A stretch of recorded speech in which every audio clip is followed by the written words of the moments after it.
नमस्कार दोस्तों, हमारे इस YouTube चैनल पर आपका स्वागत है। आज हम बात करेंगे कि वर्ष 2025 आपकी राशि के लोगों के लिए कैसा रहेगा। जैसा कि आप जानते हैं, आपकी राशि की शनि की ढैया चल रही है जो 29 मार्च 2025 तक जारी रहेगी। इस समय एक पुरानी कहावत है, चढ़त राजा उतरत ग्रह बहुत कष्ट देते हैं। इसका मतलब यहाँ है कि जैसे नया अधिकारी आते ही अपनी शक्ति दिखाने के लिए क्रोधित रहते हैं, ठीक वैसे ही ग्रहों के बदलते हुए प्रभाव हमें कष्ट दे सकते हैं।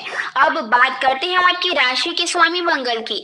वर्ष की शुरुआत में मंगल आपकी राशि में होगा और आपके भाग्य स्थान में बैठा होगा। भाग्य स्थान में मंगल का प्रभाव यहाँ होगा कि जबकि शनि आपकी राह में रुकावटें डालने की कोशिश करेंगे, मंगल किसी न किसी तरीके से आपके काम को आगे बढ़ाने का प्रयास करेगा। जब मंगल आपके दशम घर में प्रवेश करेगा तो पिता, मान सम्मान और प्रसिद्धि का घर है, तो यहाँ आपके कार्यों को और तेजी से आगे बढ़ाएगा। वर्ष 2025 में 3 महत्वपूर्ण ग्रहों का परिवर्तन हो रहा है। शनि जो 10 साल से आपके चौथे घर में था, वह अब आपके पंचम घर में 29 मार्च 2025 को प्रवेश करेगा। इसके साथ ही आपकी शनि की ढैया समाप्त हो जाएगी और आपके जीवन में एक नया उजाला आएगा।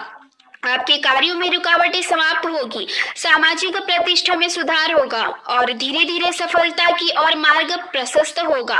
व्यापार और बिजनेस में भी वृद्धि देखने को मिलेगी। अगर आपके जीवन साथी से कुछ मतभेद चल रहे थे तो अब विचारों में सुधार होगा और पारिवारिक सहयोग भी बढ़ेगा। इस दौरान यदि आप कोई नया काम शुरू करना चाहते हैं तो आपके परिवार का पूरा सहयोग मिलेगा। इसके अलावा यदि आप सट्टा या किसी अन्य निवेश में रुचि रखते हैं तो उसमें भी कुछ लाभ मिलने की संभावना है। गुरु का प्रभाव भी इस साल महत्वपूर्ण रहेगा।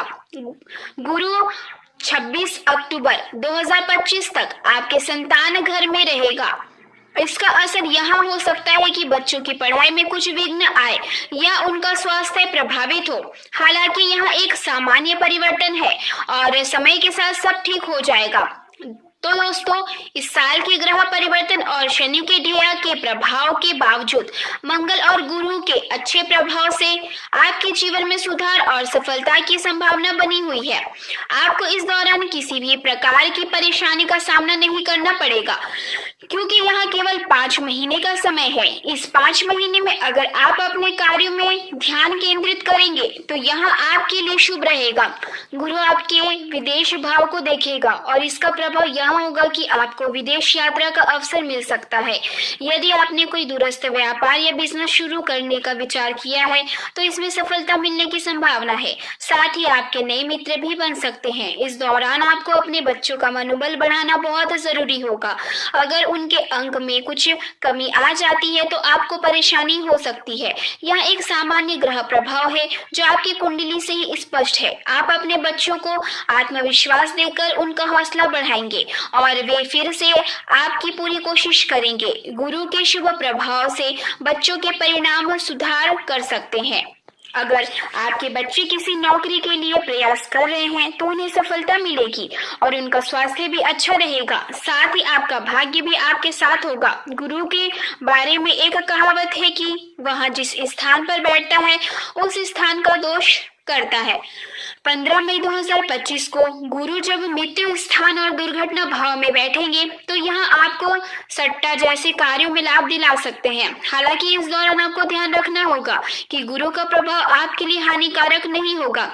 परिवार के किसी सदस्य से सहयोग में कमी आ सकती है, लेकिन इसका मतलब यह नहीं है कि आप अपने लक्ष्य से भटक जाए। आप जिस उद्देश्य से अपने काम में लगे हैं उसमें पूरी तरह से ध्यान केंद्रित रखें और किसी बाहरी व्यक्ति से सहयोग मिलने पर आपका रुका हुआ कार्य सफल होगा। जब गुरु 26 अक्टूबर 2025 को आपके भाग्य स्थान में आएगा तो इसका प्रभाव आपके आत्मविश्वास को जागृत करेगा। आप अपने काम में और अधिक मेहनत करेंगे और आपको अपने पराक्रम में भी सफलता मिलेगी। साथ ही गुरु आपके भाई भाव को देखेगा, जिससे आपके भाई बहनों के साथ रिश्ते में सुधार होगा। आपके भीतर कुछ बड़ा करने का जोश आएगा और आप निश्चित रूप से कुछ महत्वपूर्ण कार्य करेंगे। आपके संतान भी उच्च शिक्षा में सफलता प्राप्त करेंगे और अपने क्षेत्र में अच्छा प्रदर्शन करेंगे। शनि की ढैया जो कि आपकी राशि में चल रही थी वह एक बड़ी रुकावट थी। शनि के बारे में तो हम सभी जानते हैं कि वह अच्छे अच्छों को भी परेशान कर देता है, और जिन पर शनि की 7.5 या ढैया चल रही हो वे ही जानते हैं कि इस दौरान क्या क्या कठिनाइयां आती है। हालांकि कुछ लोगों के लिए शनि की ढैया और 7.5 में भी उन्नति के युग बनते हैं, लेकिन उनके राशि के लोगों के लिए यह ढैया अधिकतर रुकावटें पैदा करने वाली थी। लेकिन अब 29 मार्च 2025 से जब शनि मीन राशि में प्रवेश करेगा और आपके लाभ घर को देखेगा तो आपके रुके हुए काम फिर से गति पकड़ेंगे और जो पैसे फंसे हुए थे वे वापस मिलेंगे। इसके साथ ही नया व्यापार या बिजनेस शुरू करने के भी अच्छे अवसर मिलेंगे। साथ ही इस वर्ष आपके लिए खास तौर पर आपके राशि की महिलाओं के लिए एक सुनहरा अवसर आ सकता है। वर्ष 2025 में उनके जीवन में महत्वपूर्ण उन्नति होगी, उनके संतान भी अच्छे परिणाम प्राप्त करेंगे और उनका जीवन सुखमय रहेगा। जैसा कि आप जानते हैं आपकी राशि का स्वामी मंगल है, जो ग्रहों के सेनापति माने जाते हैं। मंगल का प्रभाव यह है कि जो लोग कुछ समय से शिथिल हो गए थे, जैसे कि कामकाजी समस्या, कानूनी परेशानियां या अधिकारियों का सहयोग न मिलना, वे अब धीरे धीरे इन समस्याओं से बाहर निकलेंगे और सफलता की ओर बढ़ेंगे। अब हम बात करते हैं राहु की, जो आपके पंचम घर, संतान और विद्या घर में चल रहा है। 18 मई 2025 को राहु आपके चतुर्थ घर, माता, मित्र, मकान, सुख भाव में प्रवेश करेगा।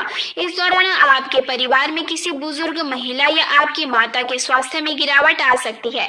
इसके साथ ही परिवार के अन्य सदस्य आपके कार्यों की उतनी सराहना नहीं करेंगे और मित्रों से भी किसी बात को लेकर तनाव हो सकता है। हालांकि आपके राशि के लोग बहुत हिम्मती होते हैं और उनका उत्साह हमेशा बनाए रहता है, इसलिए राहु का नकारात्मक प्रभाव आपको ज्यादा परेशान नहीं करेगा, बशर्ते आप परिवार से उलझने से बचे। यदि आप इस दौरान नया वाहन खरीदने का विचार कर रहे हैं तो उसकी पूरी जांच पड़ताल कर ले और उसके कागजात अच्छे से सुनिश्चित कर ले। वाहन खरीदने से पहले उसके पेपर पूरे होने तक कोई भी निर्णय ना ले और शांति से काम ले। राहु इस दौरान आपके दशम घर को देखेगा, जिससे आपके अधिकारियों के साथ कुछ मनमुटाव हो सकता है। राहु और केतु का प्रभाव अधिकारियों के साथ तनाव पैदा कर सकता है, लेकिन फिर भी आपको अपना काम करने में सफलता मिलेगी। नौकरी से जुड़े लोग भी इस समय अच्छे परिणाम की उम्मीद कर सकते हैं। इसके अलावा वर्ष 2025 में आपको स्थान परिवर्तन का योग बन रहा है। यदि आप कहीं दूर स्थान पर जाना चाहते हैं तो इसके लिए आपको अधिकारियों के सहयोग मिलेगा। राहु आपके विदेश यात्रा और खर्च घर को भी देखेगा, इसलिए आपको बेवजह की यात्रा से बचना चाहिए और यहाँ तक हो सके अपने खान पान का विशेष ध्यान रखना चाहिए। यात्रा के दौरान क्रोध पर नियंत्रण रखना भी महत्वपूर्ण है, क्योंकि राहु आपके भावनाओं पर प्रभाव डाल सकते हैं, जिससे छोटी छोटी बातों पर आपको गुस्सा आ सकता है। ऐसे में समझौता करना और शांत रहना सबसे अच्छा विकल्प होगा। अगर आप किसी कानूनी मामले में उलझते हुए हैं तो इस समय आप उसे हल करने में सफलता पा सकते हैं। इस मामले में और गति लाने का यह अच्छा समय है। मैं आपको यह भी बताना चाहूंगी कि अगर आपने अभी तक मेरे चैनल को सब्सक्राइब नहीं किया है तो कृपया इसे सब्सक्राइब कर ले, ताकि आने वाले समय में आपकी राशि से संबंधित वीडियो सबसे पहले आपको मिल सके। आपको एक उपाय भी बताना चाहूंगी। 29 मार्च 2025 को जब आपकी शनि में ढैया समाप्त हो जाएगी तो आप भगवान शिव और शनि देव के मंदिर में जाए, वहां तेल चढ़ाए, दीपक जलाए और भगवान शिव को जलाभिषेक करें। इसके साथ ही हनुमान चालीसा का पाठ करें, क्योंकि इस समय शनि की ढैया समाप्त होकर आपको आगे बढ़ने का पूरा अवसर मिलेगा। इस अवसर का पूरा लाभ उठाए और भगवान की पूजा करके अपने कार्यों में उन्नति की दिशा में कदम बढ़ाए। 2024 आपके लिए इतना अच्छा नहीं था, लेकिन इतना बुरा भी नहीं कहा जा सकता। आपके कार्यों में कुछ रुकावटें आई, आर्थिक स्थिति डवाडोल हो गई, लेकिन आपको इसे घबराने की जरूरत नहीं है। नया वर्ष आपके लिए अनुकूल और लाभकारी सिद्ध होगा। इस दौरान और प्रतिदिन हनुमान चालीसा का पाठ करें, इससे आपको सकारात्मक ऊर्जा मिलेगी और सफलता के मार्ग पर आप तेजी से आगे बढ़ेंगे। घर से निकलने से पहले हनुमान जी की स्तुति जरूर करें और भगवान सूर्य को एक बार प्रणाम करना ना भूलें। जितना हो सके शंकर जी की पूजा करें और अगर संभव हो तो गुरुवार के दिन गाय को रोटी खिलाने की कोशिश करें। यदि आप गाय को रोटी के साथ गुड़ भी खिलाते हैं तो इससे शुभ माना जाता है और आपके लिए यह सौभाग्य का प्रतीक होगा। इससे आपके रुके हुए काम फिर से शुरू होंगे और आप बहुत जल्दी अपने लक्ष्य की ऊंचाइयों तक पहुंचने में सफल होंगे। मित्रों, आज मैंने आपको 2025 के नए वर्ष के बारे में आपके राशि के अनुसार जो जानकारी दी है, मुझे उम्मीद है कि यह वीडियो आपको पसंद आया होगा। यदि आपको मेरा वीडियो अच्छा लगे और आपने अभी तक मेरे चैनल को सब्सक्राइब नहीं किया है तो कृपया चैनल को सब्सक्राइब जरूर करें।